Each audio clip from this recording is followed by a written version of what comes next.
தலைவலியா paracetamol, ஜுரமா paracetamol, பக்கத்து வீட்டுக்காரன் கூட சண்டையா அதுக்கும் பேராசிட்டமால். இது எல்லாத்துக்கும் பேராசிட்டமால் போடுறது நல்லதா? பேராசிட்டமால்ன்றது நம்ம பாடியோட இன்ஃப்ளமேட்டரி ரெஸ்பான்ஸை குறைக்கிற மருந்து. இது ஓவர் த கவுண்டர் மெடிசன் தான். தலைவலிக்கு உடம்பு வலிக்கெல்லாம் யூஸ் பண்ணலாம். ஆனா சில வகையான ஜுரத்துக்கோ தலைவலிக்கோ நீங்க யூஸ் பண்ணீங்கன்னா இது வேலை செய்யாது.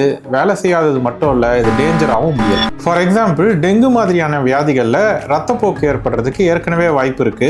இந்த பேராசிட்டமால் மாதிரியான மாத்திரைகள் எடுத்துக்கிட்டோம்னா பிளேட்லெட் ஆல்ரெடி குறையறதுனால இந்த ரத்தப்போக்கு ஏற்பட்டு உயிருக்குமே ஆபத்து ஏற்படுறதுக்கு வாய்ப்பு இருக்கு. அதே மாதிரி வயிறு புண்ணு இருக்கவங்க இந்த மாதிரியான மாத்திரைகள் எடுக்கும்போது வயிறு புண்ணு அதிகமாகறதுக்கும் குடல்ல ஓட்ட விழுறதுக்குமே வாய்ப்பு இருக்கு. அதே மாதிரி இந்த மாத்திரை வேற சில மாத்திரைகளோட எடுக்கும்போது அதோடைய ஆக்ஷனை குறைச்சிடும். ரொம்ப நாள் எடுத்துக்கிட்டா இல்ல அதிக டோஸ்ல எடுத்துக்கிட்டா லிவருக்குமே பாதிப்பு ஏற்படுறதுக்கு வாய்ப்பு இருக்கு. அடல்ட்ஸ்க்கு இந்த 500, 650 அந்த மாதிரியான டோஸ் எல்லாம் போடலாம். அதே டோஸ் குழந்தைங்களுக்கு அட்வைசபிள் கிடையாது. இந்த மாத்திரை சாப்பிட்டு 2 நாளைக்கு மேல உங்களுக்கு சிம்டம்ஸ் இருந்ததுன்னா உடனே டாக்டர் கிட்ட போயிடுங்க. மெடிக்கல் ஷாப்ல வெயிட் பண்ணிட்டு இருக்காதீங்க.